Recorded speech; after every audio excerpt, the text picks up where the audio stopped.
Yeah, absolutely. One of the ways I use these ideas in teaching my students was to say ideas like bureaucracy, the idea that you can design a policy that will solve problems in some simplistic manner.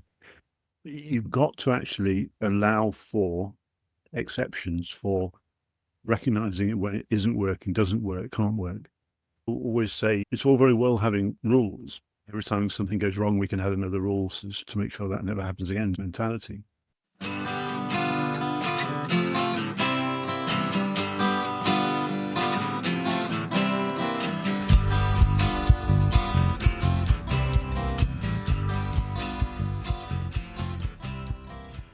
Hello, everyone, and welcome to the Muni Square podcast, where we mix things up and offer fresh perspectives on public service and local government. I'm Nancy Hess, and if you like what we're doing here, do subscribe to our Substack and help this new venture grow. Today, I'm joined by my colleague, Mike Rowe, lecturer in the public administration at the University of Liverpool. Together, we'll explore the modern classic James C. Scott's 1998 book, Seeing Like a State: How Certain Schemes to Improve the Human Condition Have Failed. Scott, who taught in Yale's Department of Political Science, ranged far beyond that field, drawing on anthropology, agrarian and environmental studies, and social policy. Because this is our first recorded conversation about his work, and because Scott's ideas are both wide-ranging and delightfully provocative, I'm doing things a little differently. You'll hear short explainers sprinkled between our clips to keep the through line clear. The key notions we'll touch on today are: 1. Everyday forms of resistance, the quiet ways people push back against authority. 2. Legibility, how governments make society readable in order to govern it. 3. Simplification, our urge to tame complex systems with science and technology. And 4. High modernism, those utopian top-down ambitions that take legibility and simplification to extremes. Scott's central point is that the practical know-how of ordinary people ultimately keeps such grand schemes in check. He isn't preaching an ideology. He's inviting us to weigh both the intended and unintended consequences of the way we deliver services, including taxation, zoning, planning, policy administration, the whole lot. Efficiency and modernization may be our North Star, but he asks us, to what end? So let's get started. Thank you for being here, and I'll pop back in from time to time with a bit more context as we go. Mike starts by explaining how he discovered Scott's work at the intersection of public administration and anthropology. This interdisciplinary approach is crucial because it helps us see patterns of resistance that pure policy analysis might miss. So my teaching in the past was around, I led a master's in public administration at Liverpool. And so I was always reading around ideas of the state. And with my research interest being anthropological, ethnographic, I came across James C. Scott at some points as the crossover of those two interests. I'd read some work that looked at anthropologies of the state, and that obviously referred immediately to James C. Scott as a key author on the subject. So I picked that by chance, really. It wasn't some kind of search for his work. It was just references that I followed up, really, kind of some haphazard way that one does sometimes. Yeah, and was it Seen Like a State that came up first? Yeah. And then I've traced back in works to the moral economy of the peasants, to domination, arts of resistance, weapons of the weak, and then subsequently the art of not being governed, which I have a particular fondness for various reasons. And there's the 2 Cheers for Anarchism, which I think is a slightly more mischievous read, but entertaining. I have all of these to look forward to. I've tried to catch a lot of his articles, and I've heard a couple of podcasts talk about In Praise of Floods, and I'm really fascinated in particular by that. I read in Seeing Like a State the quote, something to the effect of, Japanese erosion control is like a chess game. I thought, he's been thinking about this a long time, and we forget the original intent of the flood, that it was also something we need. And that's the theme that winds through his whole. Yeah, absolutely. I found it really interesting. I tried to get students on a master's level to engage with it, but with little success, because when you're teaching people in public administration, seeing like a state and the art of not being governed feel a bit more challenging than sometimes they're comfortable with. But with PhD students, I found it very useful. I had one student studying the repeat disasters in Indonesia. He was from a province called Garut that regularly has floods every year. And they respond to the floods in emergency mode, but never think long term. What he was arguing was that failure to think about the river in the way perhaps James C. Scott does, which I've not read, that failure to understand it as an organism, almost a living thing that you have to work with rather than against. We set ourselves up for further disasters. So he actually drew upon animism, the old beliefs that were about not trespassing into wooded slopes above a certain level, because once you do that, you cause the river to be angry, if you like. So you don't transgress those boundaries because of the consequences. That idea that animism is about encoding a relationship between humans and nature is quite an interesting one, I think. That's fascinating. From community protests to complaints at town hall to union grievances in the workplace, we understand what formal resistance looks like in an open society. But what James C. Scott points out is that individual and collective acts of resistance are often hidden in the fabric of everyday life. Consider how citizens create workarounds when regulations don't make sense. The food truck that parks just outside the restricted zone, the homeowner who waits to pull permits until after the work is done, the community garden that springs up on vacant land without official permission. These aren't necessarily acts of rebellion. They're adaptations that allow life to function despite rigid rules. Scott shows us that our governing and leadership might choose to acknowledge these local adaptations as a sign of healthy resistance. Note that Scott borrows the Greek term mitos to describe the kind of practical knowledge that comes from experience, the know-how that can't be easily written down or taught in a classroom. A city planner might know the traffic flow equations, but a longtime resident knows that nobody uses that intersection during school pickup hours. Both kinds of knowledge matter, but Scott argues that we've systematically devalued mitos in favor of technical expertise. To understand how these acts of resistance emerge, we need to first grasp one of Scott's key concepts, legibility. Mike and I explore this through a contemporary example. The public administration piece, you said, it was not always a comfortable topic for your class. Yeah, I have felt from the beginning of my work with my clients who all have their MPAs that they are very wed to the ideas of progress through science and technology. It's just the way they're wired. And his work helps me understand and be sympathetic. I have that in myself too. I like order. I like predictability. I see the value. But at the same time, because I come from organization development, I said, well, you have to start from the ground up. You have to start with the people. This isn't about a top-down will be done in the workplace. You have to figure out first what's going on, like what does the work entail?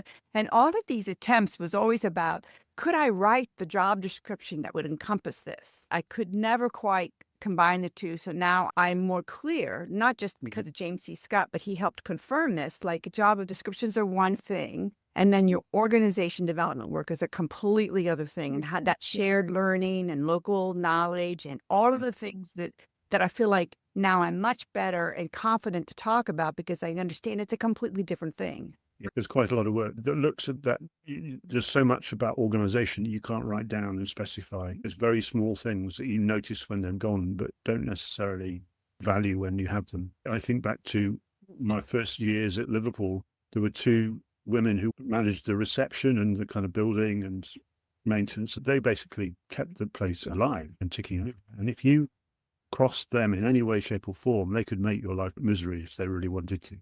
So one of the first lessons I taught my master's students was, when you look at this building, who do you talk to most? Who do you rely on for help and advice? It's these two women who, formally speaking, have no role in your education, and yet they're very important to it. So what does that tell you?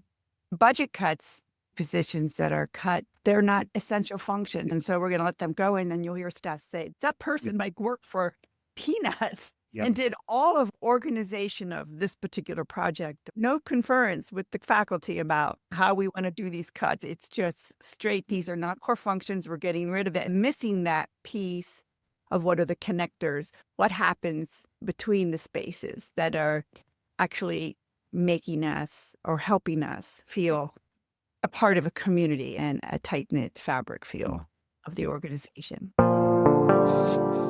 Imagine trying to govern a forest where every tree has a local name, where villagers have customary rights to gather dead wood, where the boundaries shift with the seasons. Now imagine replacing that with neat rows of Norway spruce, each tree numbered in a grid pattern. That's legibility. Governments need to see what they govern, to count it, tax it, regulate it. Scott takes us back to the origins of this impulse, the creation of permanent last names, such as Johnson, which equals John's son, the standardization of measurements, the drawing of fixed boundaries. Before cadastral maps, land was known by use and custom.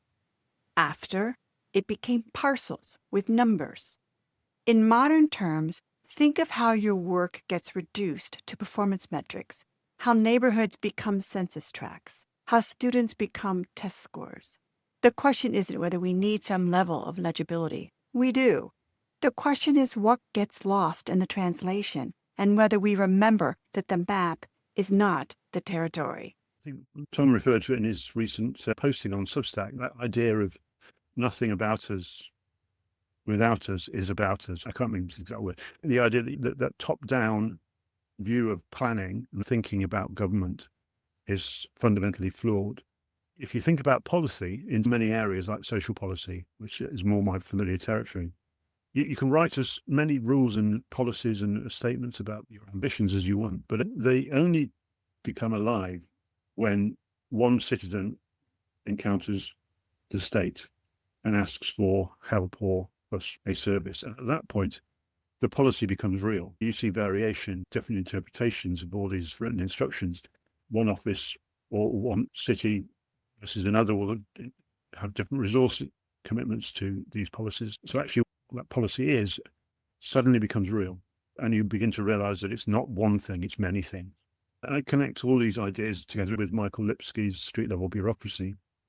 Okay, so that again, I don't think James C. Scott and Michael Lipsky would have seen necessarily eye to eye, but I don't think they would have been in conflict. Certainly they read well together in my perspective, because Lipsky looks from the street level, or at the street level, and says, what is policy there, in a sense? How do the discretionary decisions of individuals make policy come alive? Let's try an example of the social policy, what Scott refers to as legibility, that's attempt to take an abstract to simplify what is otherwise a kind of a complex situation or environment and make it legible and to simplify. So we come to a social policy, if that follows correctly. So give us an example that might help us work through that particular idea of his and what it results in. I'm thinking just in terms of recent and contemporary debates, if we think of a policy area like immigration, so the tendency is to make it simple and paint in very broad brushes in terms of characterizing immigration as illegal, as about criminals, as about all sorts of other agendas over it, without getting anywhere near the complexity of the legal frameworks, the international obligations, and so forth that surround the subject. I think that is a good example in the sense that we are lured into this idea. The problem here is that we haven't been specific enough about our policies, which people could debate. We have the policies. The difficulty is implementing them in a way that is meaningful, that becomes something that is based not just on a top-down, as we say, the desire for some control.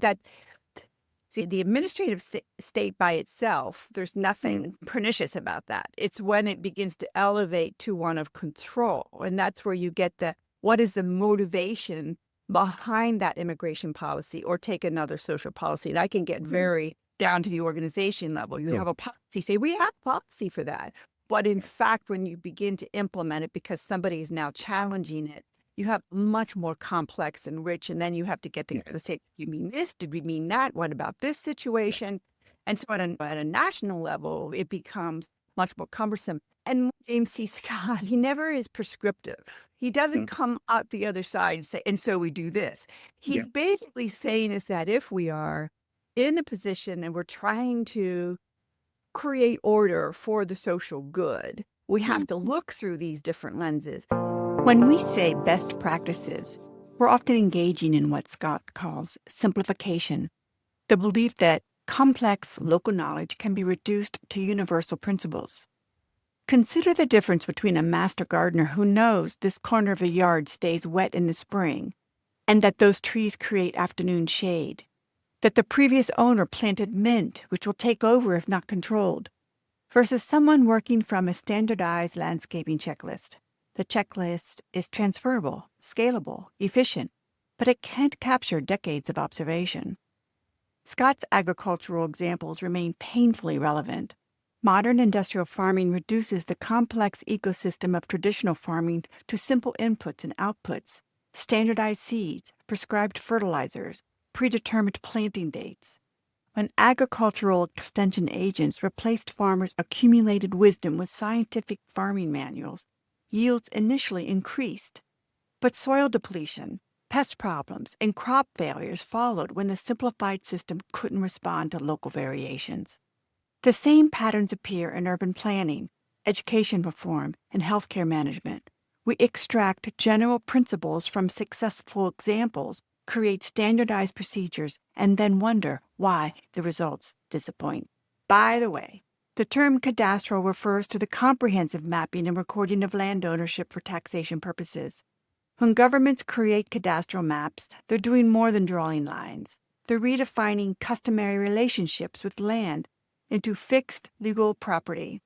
Scott shows how this process, beginning in Europe in the 18th century, made land legible to the state but often destroyed complex systems of common use, seasonal access, and informal agreements that has sustained communities for centuries. This drive to make society legible has deep historical roots.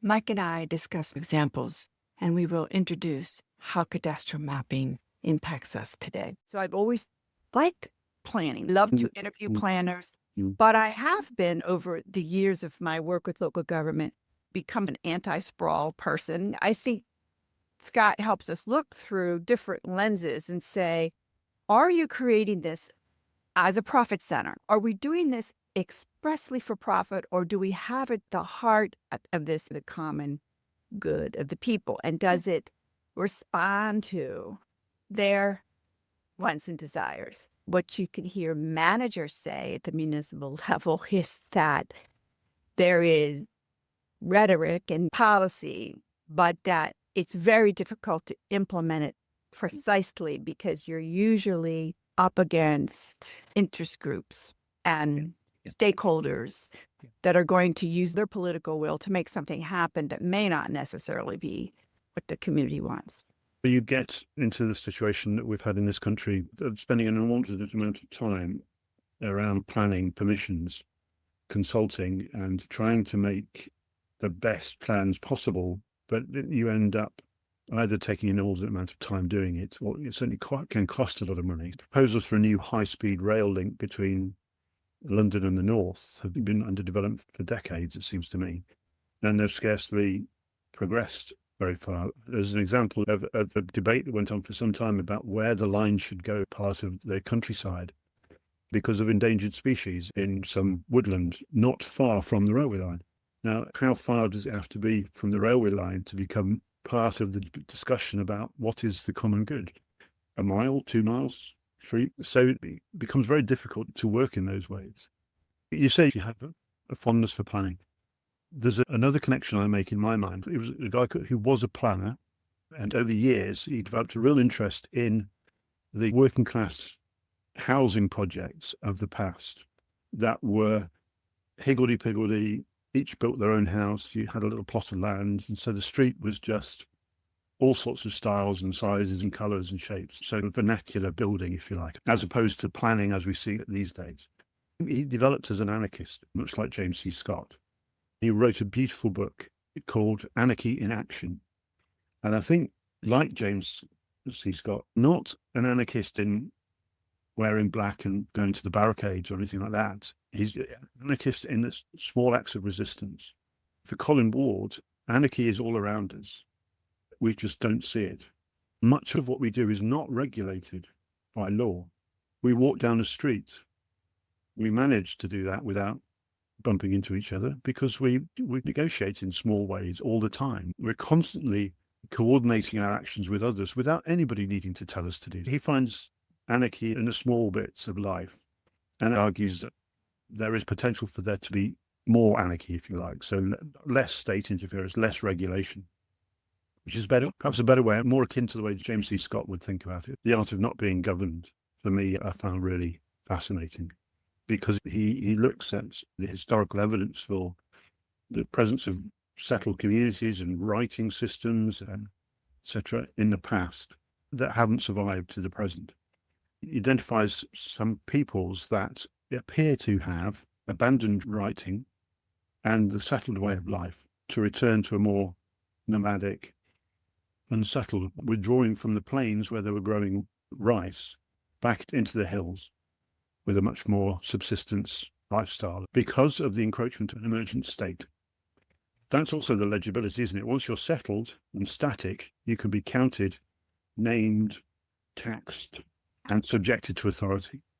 And so that kind of withdrawal, literally, that's as resistance. There's nothing more, no better example than just completely withdrawing from it. And I use this example with the police in England, and I say to them, you think of those high-rise blocks of flats that you would never dream of living in, and you can't understand what it would be like to live in those places. But actually, what's really interesting is police officers, you very rarely go in them as well. So people, once they're in there, there's a lot goes on in there that you'll never know about.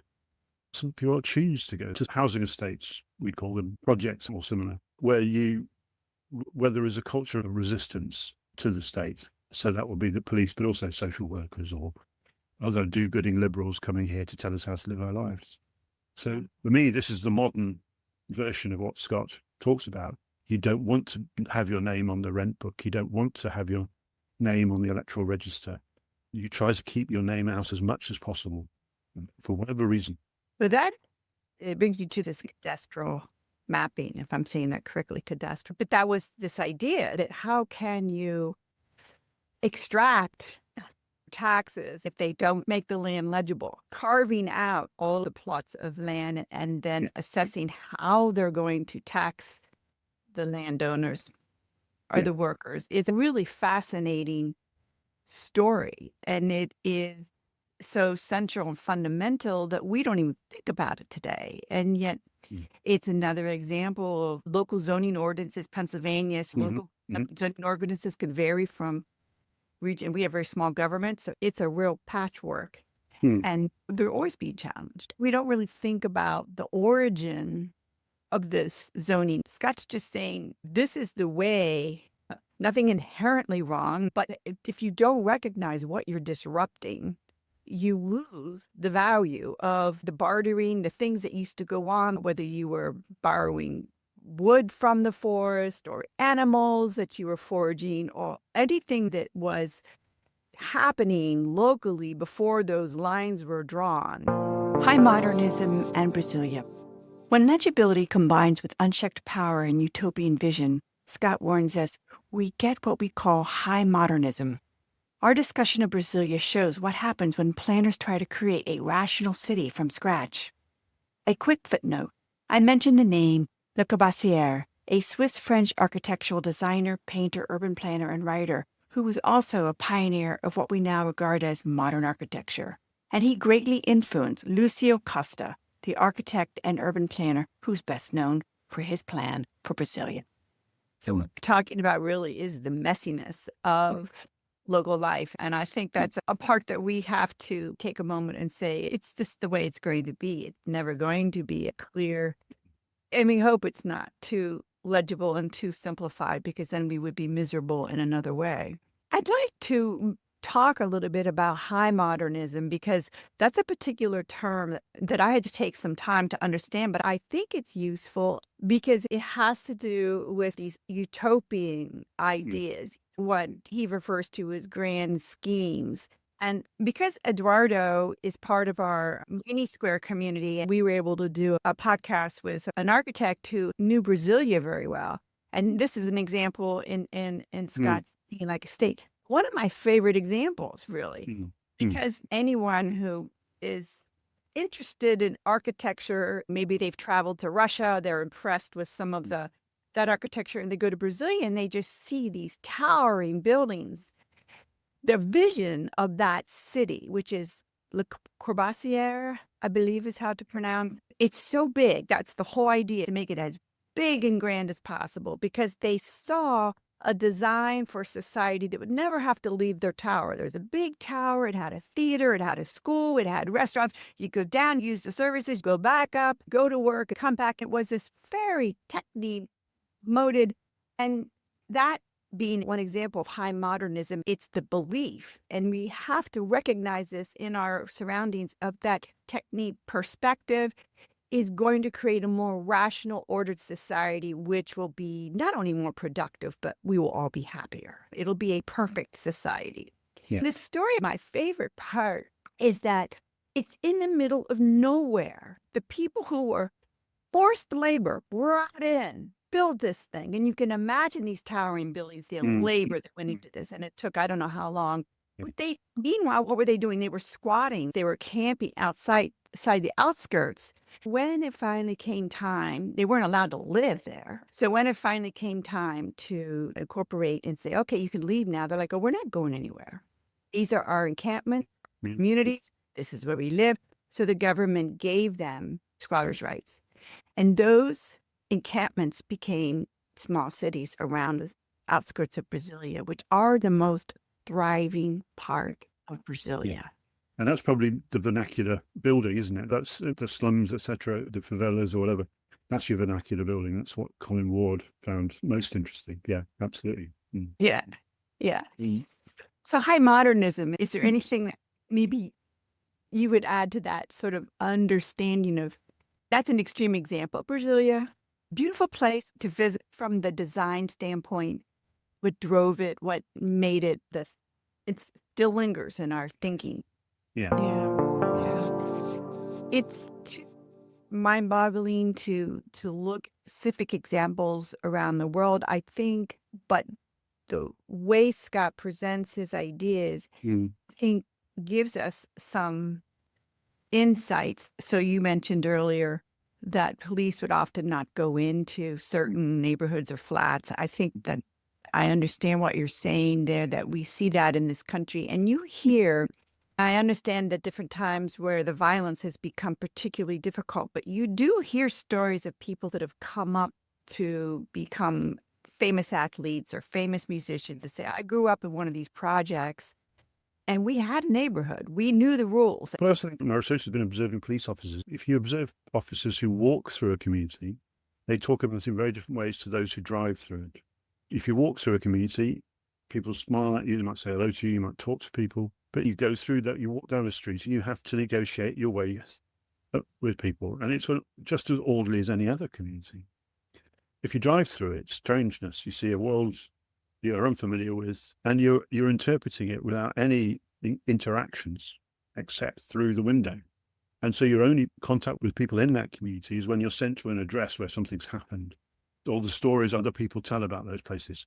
And the police stories are always about criminality or desperation. So it's very easy to get a false impression, I think, of a place. This idea of retreating, I think the police play into it more, perhaps, than those who are trying to avoid them.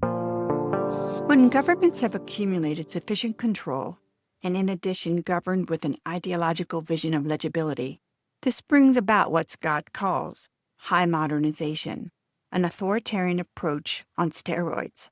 It meets a high bar for setting the rules of society, like the collective societies of Lenin and Stalin.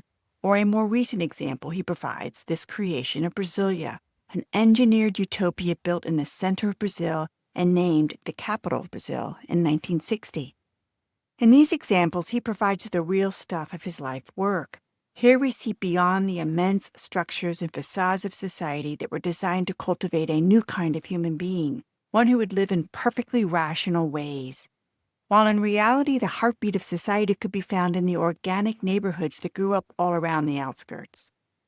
Local knowledge provided the means to adapt and survive until the eventual downfall of the government. Scott offers us 4 elements that lead to governments that reflect high modernism.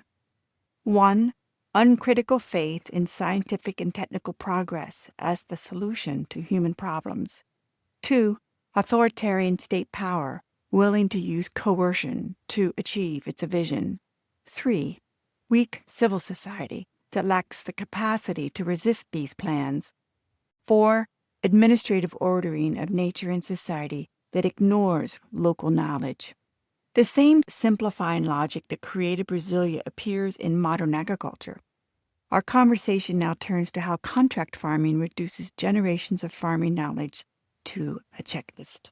Yeah.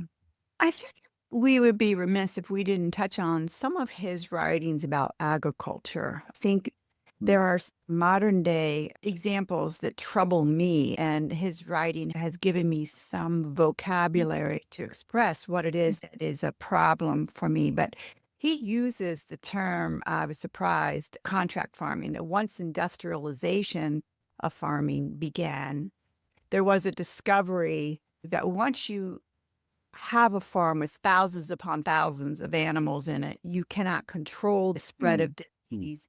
And there's such a disruption to the biodiversity of whether it's the soil or you just are overusing a plot of land. So the contract farming was this concept of giving independent farmers, he uses the word checklist, in the idea of simplification and rationalization. I'm going to give you a checklist when I show up on your farm, and I'm a big name, so I'm going to have you farm chickens. We want fryer chickens. Here's what every time we come to your farm, we want to make sure these checklist things are done. And if they don't comply with that checklist, the contract can end and they can move on to another independent farmer. So the farmers become very focused on this checklist. Over time, you don't even need a farmer.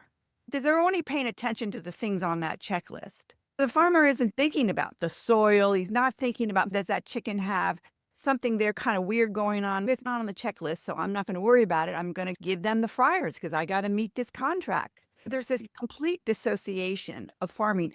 The implications here remind me again of going back to a local government who said, contract out these services, police, public works, and you've got people who are just coming in, I got a checklist here. These are the things that I need to do. I'm not talking to Mrs. Davis or any of the other local communities. It's not really what I'm here to do. I'm just here, if it's public works, I'm here to cut the grass. Now we have a disaster event, unexpected. People don't know the people, or they don't know the land. They don't know what gets flooded first. So you have a real lack of local knowledge, disassociate. So in the agricultural sense, I think it's a very important example of where you go from, first we wanted to just make a great big chicken farm. And I remember those big chicken farms. I had a friend who went into HR. First job was at one of those big, huge chicken farms. And they just hired mostly immigrants to come in and crack the neck. And they're just this all day. And then they shut down. So his job was to lay them all off because they went to this contract farming concept. There was just less and less of a real need for farmers. So much so that you begin to think, how many generations we see people with plots of gardens? But you have to wonder, how long is it going to be before we even know how to farm? Like have a complete understanding of the biodiversity of the land, how the land and the soil and the animal all live together and interact. There's some kickback against that in terms of my experience in this country. Europe actually for a while tried to bring into the agricultural subsidy system rewards for biodiversity. So maintaining ancient woodlands and hedgerows, you provide habitats for wildlife that you need because they keep your pests down. I think also the kind of degradation of the soil is getting to such a worrying level that in some places that there is no future in what we're doing. So you've got to change now before it's absolutely too late. So reinvesting in the soil has become much more important. as things get worse, it's not a particularly pleasant way of thinking about it, in the same way as my student talked about flooding in Indonesia every year. If that keeps happening, you've got to stop and think eventually we can't build golf courses and hotels and luxury spas in land that we need to absorb water and retain soil. And you look at rewilding projects or reintroducing species that have died out in a particular place.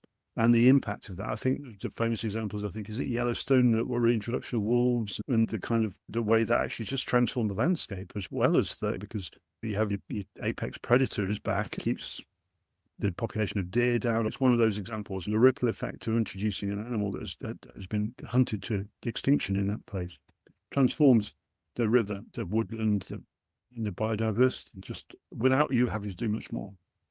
Yeah. So there is hope. Yeah, I agree. And I think that the concentration on regeneration, and those are ideas that are very important.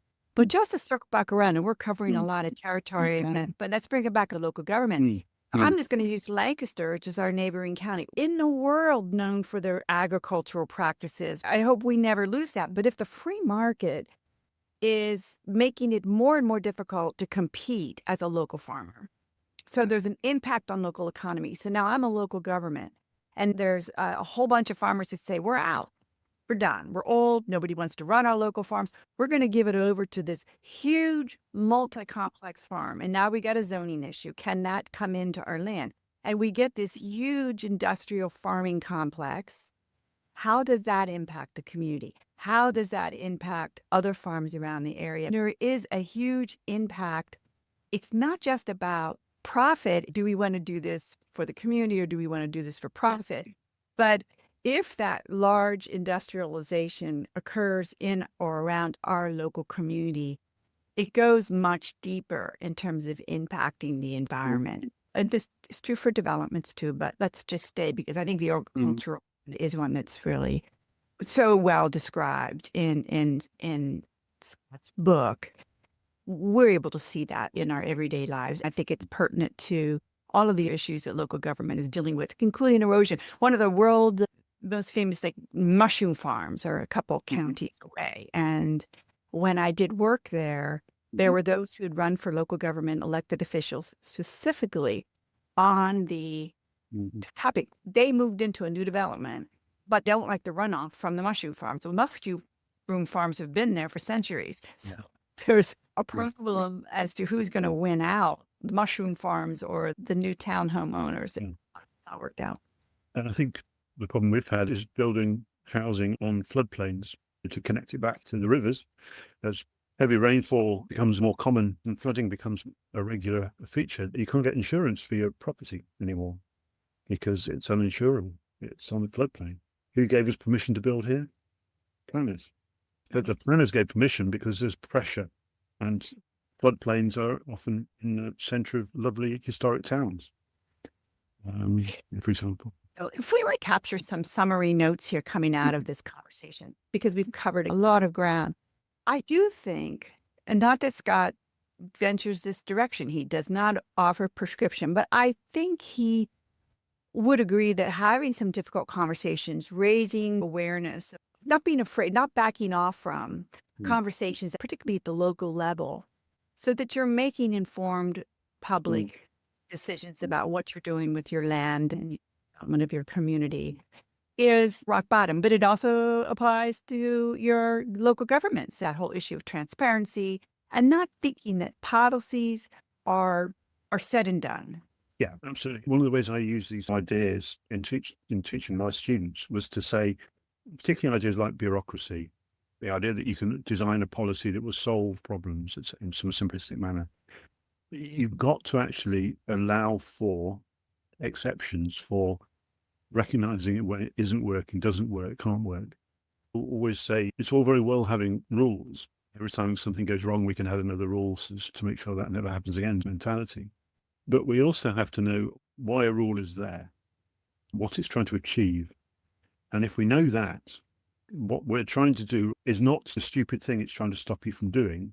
Rules should be put aside on occasion. I think Scott And the similar work we referred to would take it further to say, to actually get away from thinking in that kind of top-down design mentality from the start, to think differently about how we work together. What is community? What is, And that's why I think both Scott and Colin Ward, the guy I referred to earlier, were not to the barricades anarchists. They were in that small way anarchists, that they thought that there's more value in that, more autonomous, more respectful, if you like, sense of community, and treating people as individuals and respecting their knowledge, their wisdom and their interests. That's a different kind of understanding of anarchy. It's not about authority, it's the absence of authority.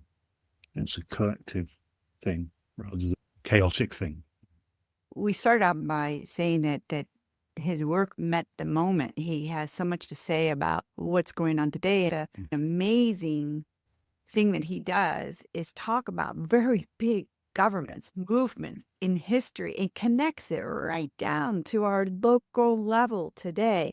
And to be able to see that through line to what we do at a local level and how it manifests and vice versa, the top level of government, is mind-blowing. I look forward to continuing to read all of his work. I hope we can have some more conversations in the future. I think during the pandemic, I've engaged in reading groups that are becoming increasingly international.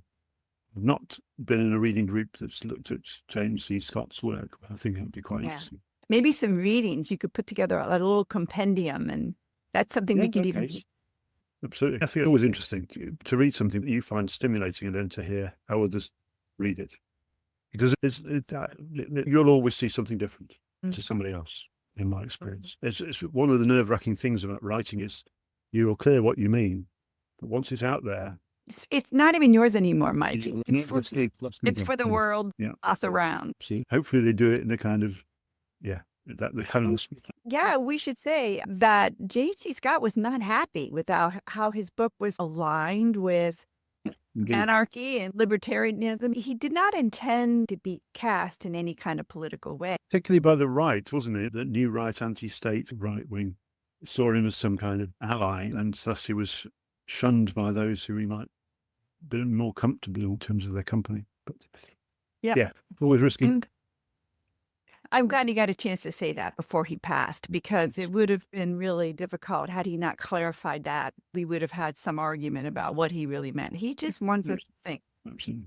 Well, thanks, Mike. Okay. Good stuff. We'll see you. Take care.